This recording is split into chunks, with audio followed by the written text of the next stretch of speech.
우리 주님의 은총과 평화를 여러분 모두에게 간절히 임하시기를 빕니다. 한 주간 얼마나 추위에 고생하셨습니까? 세파에 얼마나 힘드셨습니까? 우리 앞뒤 좌우에 계신 분들과 인사 나누실 때 오늘은 손을 잡아주시면서 저의 온기를 나누어 드립니다. 주님의 사랑으로 나누어 드립니다. 함께 인사 나누시겠습니다. 한 주간 평안하셨습니까? 승리하셨습니까? 어떻게 좀 따뜻해지셨습니까? 난로가 있으면, 따뜻한 구들장이 있는 안방이 있으면 몸은 좀 덮여줄 수 있지만 이 마음의 시림은 좀처럼 가시지 않는 법입니다. 그런데 내 곁에서 누군가 손을 내밀어 줄 때, 그리고 그 옆자리를 기꺼이 내어줄 때 우리의 마음에는 깊은 곳에서부터 따뜻함이 올라오는 법입니다. 우리 성도님들이 서로 그러한 사랑과 은혜를 나누면서 정말 우리 시온교회는 세상 다 얼어붙어도 따뜻한 온기를 느낄 수 있는 이 세상의 구들장 같은 곳이 간절히 될 수 있기를 바랍니다. 저는 어느 때부턴가 삶을 순례로 받아들이고 있습니다. 거룩한 중심에 당도하기를 바라면서 사는 것입니다. 특정한 장소를 찾아가는 것만이 순례는 아닙니다.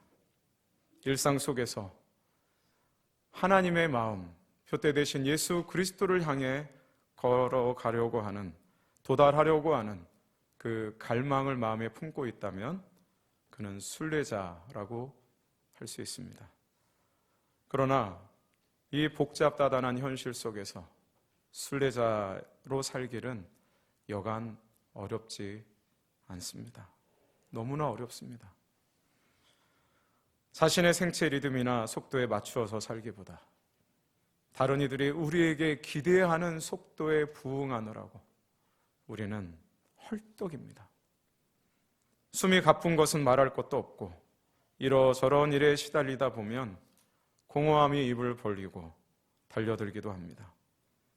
어쩌면 공허감, 이 불안은 우리가 까맣게 잊고 살고 있었던 우리 삶의 본질을 돌아보라는 하나님의 일종의 초대인지도 모르겠습니다. 한 우화가 있습니다. 사과나무 아래서 낮잠을 자던 토끼가 사과가 땅에 떨어지는 소리에 화들짝 놀라 뛰기 시작합니다. 세상이 무너진 줄 알았기 때문입니다. 토끼가 달리자 숲 그늘에서 평화롭게 지내던 다른 짐승들도 덩달아 달리기 시작했습니다. 정신없이 달리면서도 그들은 정작 왜 달리는 줄은 몰랐습니다. 그저 남들이 달리기에 달린 것뿐이라는 겁니다.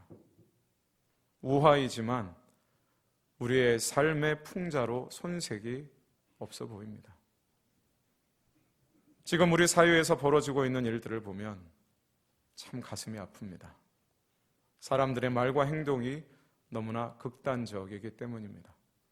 감정적인 여백은 줄어들었고 그에 따라 다른 이들에 대한 허용하려고, 용납하려고 하는 마음의 여백이 너무나 없어졌습니다.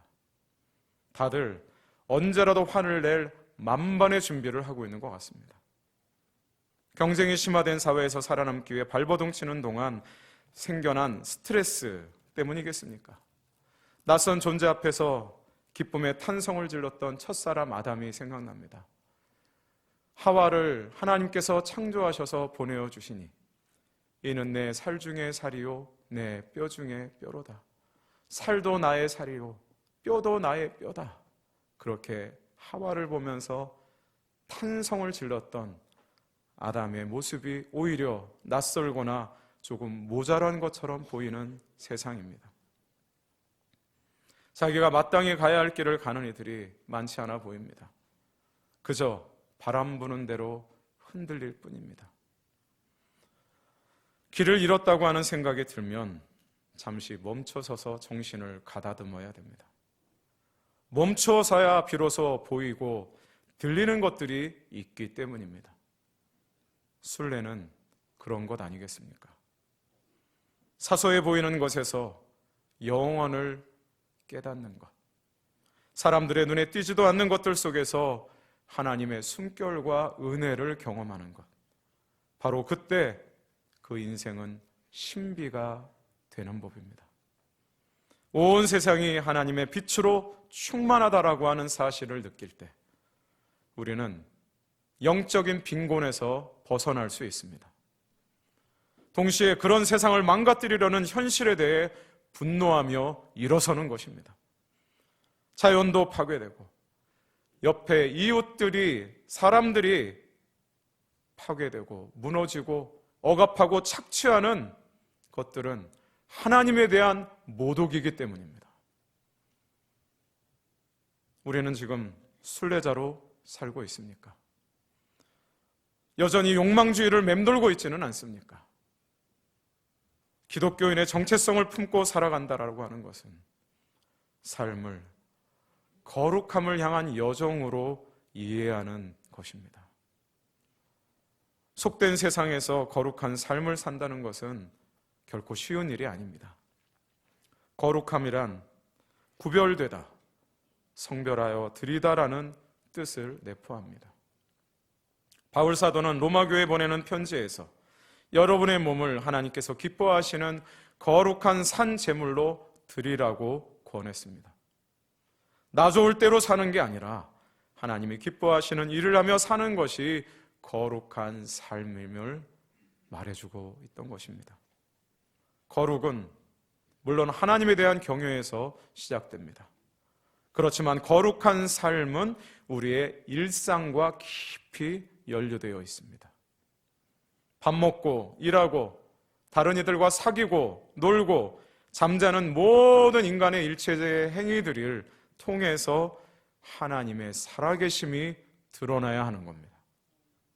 거룩함은 종교적인 행위를 기반으로 하지만 일상적인 삶의 자리에서 구체화되는 법입니다. 어려운 이들을 따뜻하게 바라보고 그들이 일어서지 못할 때 손붙잡아 일으켜주고 모욕감 느끼지 않도록 세심하게 배려하는 것이 바로 이웃을 내 몸처럼 사랑하는 삶, 그것이 곧 성경이 말씀하시는 거룩한 삶인 줄 믿습니다. 오늘 본문을 통해 사도 바울은 믿는 이들이 얼마나 악에 쉽게 물들 수 있는지를 잘 알기에 성도들에게 조심하라고 신신당부하고 있습니다. 정의와 불의, 빛과 어둠, 그리스도와 벨리알, 하나님의 성전과 우상, 이 네 가지 대조를 통해서 성도들의 굳게 지켜야 할 정체성을 오롯이 드러내주고 있습니다. 벨리알은 유대교 외경서에 많이 등장하는 인물인데 부도덕이나 가치없음 같은 악한 사단이 구현된 존재로서 등장합니다. 또한 쿰란 문서에서는 빛의 아들들에 저항하는 흑암의 아들들의 지도자로 소개되기도 합니다. 우리가 이 세상에서 사는 한 믿지 않는 자들과 교류하는 일을 완전히 포기할 수는 없습니다. 그들과도 잘 지내야 합니다. 하지만 그들과의 사귐이 우리의 불의와 어둠 그리고 과도한 욕망을 합리화하는 근거가 되어서는 안 되는 것입니다. 바울은 세상이 얼마나 추하고 더럽고 끈적끈적한지를 잘 알았습니다. 그렇기에 고린도전서 15장 33절에 속지 말라. 악한 동무들은 선한 행실을 더럽힌다 라고 말한 것입니다. 스톡홀름 증후군이라고 들어보셨을 겁니다. 학교에서는 정식으로 어떤 정신적인 상태를 학계는 주장하지는 않습니다. 그렇지만 대충 그러한 경우도 있다라고 모두가 여기는 것 같습니다. 인질로 잡혀있던 그 4명이 그 은행 안에서 자신들을 붙잡고 있던 강도들, 악당들과 나중에 한마음으로 동화되었다. 이러는 것이죠. 그들을 동조하고 그들이 다치는 것을 막았으면 하는, 오히려 경찰을 나중에 대적하게 되는 그러한 일들, 실제로 보도에서는 조금 차이가 있기는 합니다만 그러한 이야기로 스톡홀름 증후군이라고 이야기합니다. 비이성적인 심리입니다. 그럼에도 사람은 오랜 시간 함께 지내면 닮게 마련입니다. 손자도 그의 구지편에 보면 5월 동주라고 하는 말을 씁니다. 오나라 사람과 월나라 사람이 한 배를 탔다, 이런 뜻입니다. 그것은 원수지간과 같은 사이라 할지라도 공통의 위기 극복을 위해서는 얼마든지 서로 협력할 수 있으며, 그러기 위해서 의지와 다름만으로는 부족하고 행정과 여러 지리적인 여건까지 살피는 지혜가 필요하다라고 권하는 내용입니다. 우리도 세상에서 그런 요구를 받지 않습니까? 좋은 게 좋은 거, 이 정도는 다 하고 있으니까 당신도 함께 해야 되지 않겠소? 그러면서 우리도 어느새 마음의 끈을 조금씩 느슨하게 풉니다. 이 정도는 괜찮겠지. 이 정도면 하나님도 뭐라 하지 않으시겠지. 그러다 보면 5월 동주하는 것입니다. 사람들은 저마다 방식으로 세상을 바라봅니다. 그러나 믿음의 사람들은 자신의 눈으로 세상을 보는 사람이 아닙니다. 예수님의 눈으로 세상을 보는 사람들입니다. 자기 마음이 명하는 바대로 살지 않고 하나님의 말씀과 명령에 순종하며 그 하나님의 마음에 맞게 살려고 애쓰는 사람들입니다. 그런 조율의 과정이 쉽지는 않습니다. 그래도 그 일을 소홀히 하면 안 됩니다. 예수님께서는 당신을 따르려는 이들을 향해 제일 먼저 요구하신 바는 자기 부인이었습니다. 나의 생각, 나의 경험, 나의 지식에 집착하는 한 우리는 주님의 길을 결코 뒤따라갈 수 없습니다. 나의 생각, 경험, 지식을 내려놓을 때 우리는 새로운 존재로서의 싹을 움켜낼 수 있습니다.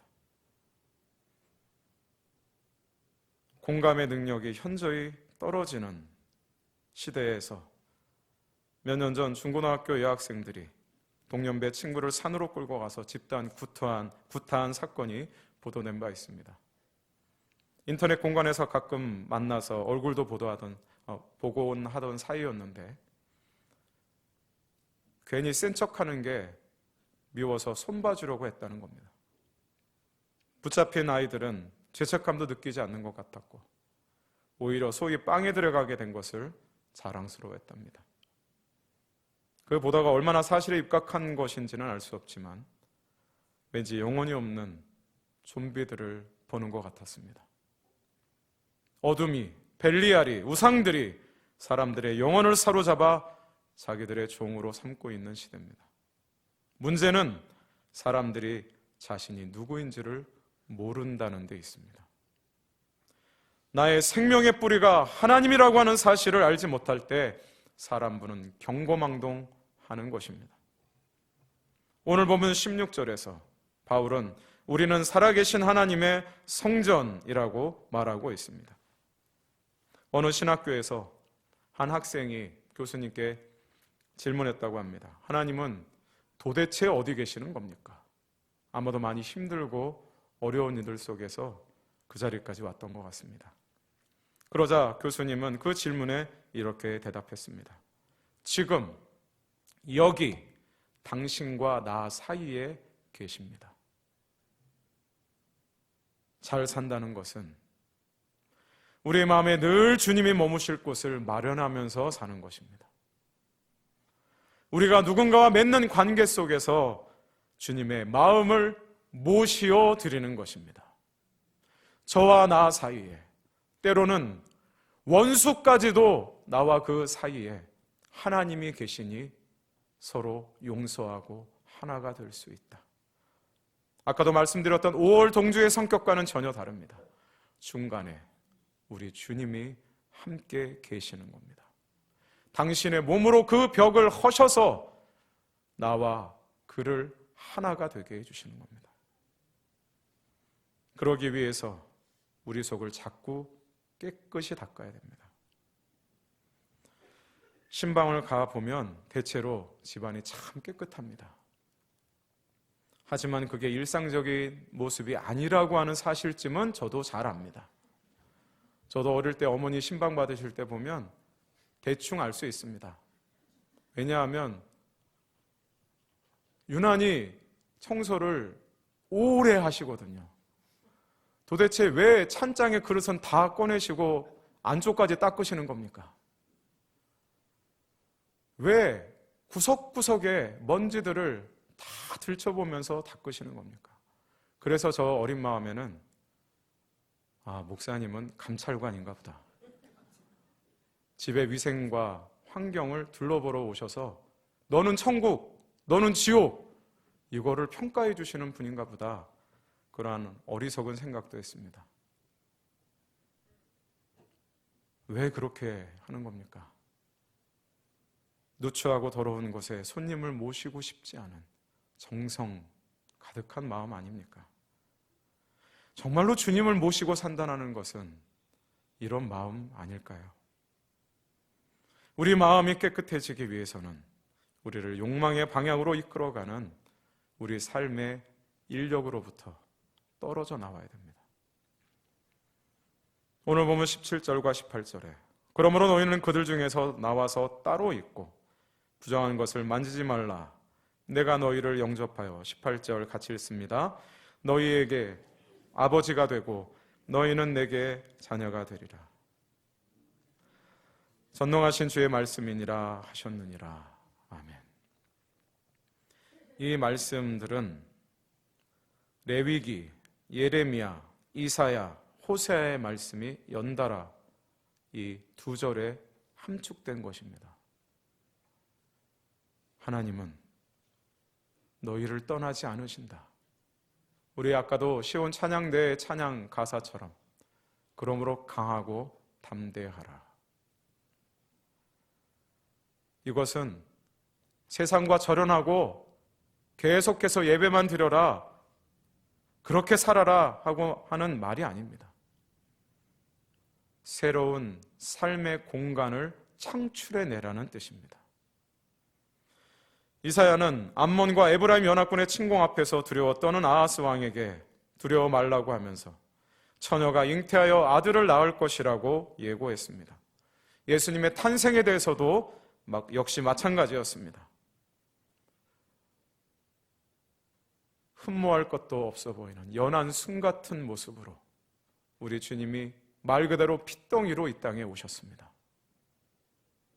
그러나 장차 온 세상을 구원할 메시아가 되신다.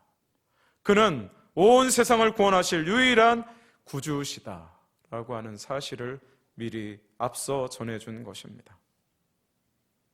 저와 여러분은 이렇게 예수 그리스도를 구주로 믿으며 표대 삼아 살아가는 예수 그리스도의 사람들입니다. 예수님께서 그러한 길을 걸어가셨듯이 우리도 새롭게 시작하기 위해서 이 땅에 하나님이 내신 것입니다. 로마 제국이 지배하는 세상에서도 하나님 나라와 예수 그리스도의 복음의 증인으로 살아가셨던 주님의 모범이 오늘 우리를 이끌어 주십니다. 정몽주의 단신가에 화답하는 이방원의 하여가를 아마 잘 아실 겁니다. 이런들 어떠하며 저런들 어떠하리, 만수산 두렁치기 얽혀진들 어떠하리, 우리도 이같이 얽혀 백년까지 누리리라. 우리는 이러한 내용을 노래하는 사람들이 아닙니다. 하나님의 마음을 오늘도 붙들기 위해 길을 떠나는 거룩한 순례자입니다. 우리가 읽진 않았지만 오늘 보면 6장 전반부에는 우리가 누구인가, 하나님이 우리를 어떠한 존재로 세우셨는가를 계속 비교하면서 말씀해 주십니다. 우리는 세상에서 속이는 자 같으나 참된 자들이다. 아무도 알아주지 않는 무명한 자 같으나 유명한 자들이다. 우리는 죽은 것 같아 보이나 우리가 살아있고 징계를 받은 자 같아 보이지만 결코 죽임을 당하지 아니하며 때로 근심하는 자 같지만 항상 기뻐하고 가난한 자 같지만 많은 사람을 부유하게 하며 아무것도 없는 자 같지만 모든 것을 가진 자라고 선포하고 있습니다. 일상이 반복되면 곤태로움을 느끼고 계속해서 우리가 누리면 당연한 것으로 여깁니다.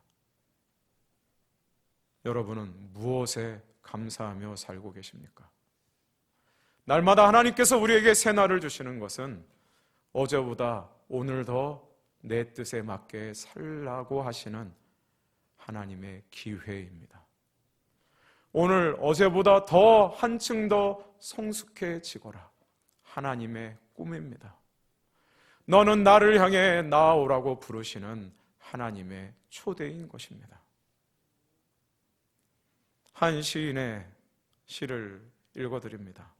박노해 선생이 쓴 감사한 죄라는 시입니다. 새벽녘 팔순 어머니가 흐느끼신다. 젊어서 홀몸이 되어 온갖 노동을 하며 5 자녀를 키워내신 장하신 어머니, 눈도 귀도 어두워져 홀로 사는 어머니가 새벽 기도 중에 나직이 흐느끼신다. 나는 한평생을 기도로 살아왔느니라. 낯선 서울 땅에 올라와 노점상으로 쫓기고 여자 몸으로 공사판을 뛰어다니면서도 남보다 도와주는 사람이 많았음에 늘 감사하며 기도했느니라. 아비도 없이 가난 속에 연좌제에 묶인 내 새끼들, 환경에 좌절하지 않고 경우 바르게 자라나서 큰아들과 막내는 성직자로 하나님께 바치고 너희 뇌에는 민주운동가로 나라에 바치고 나는 감사기도를 바치며 살아왔느니라.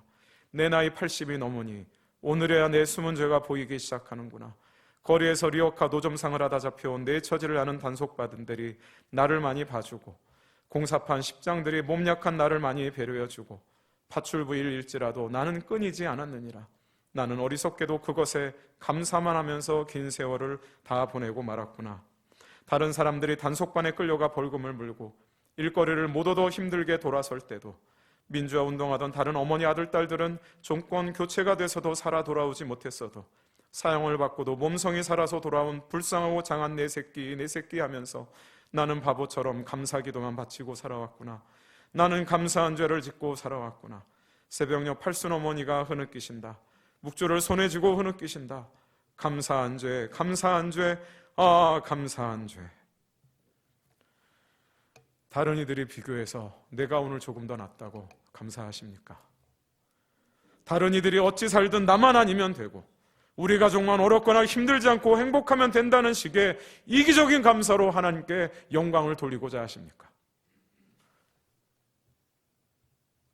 감사했던 그 순간의 죄, 우리 새끼, 우리 자녀만 잘 됐음에 감사하던 나의 어리석은 죄, 그것을 죄라고 하나님 앞에 고백하는 이 심령이 성숙하며 거룩함 아니겠습니까?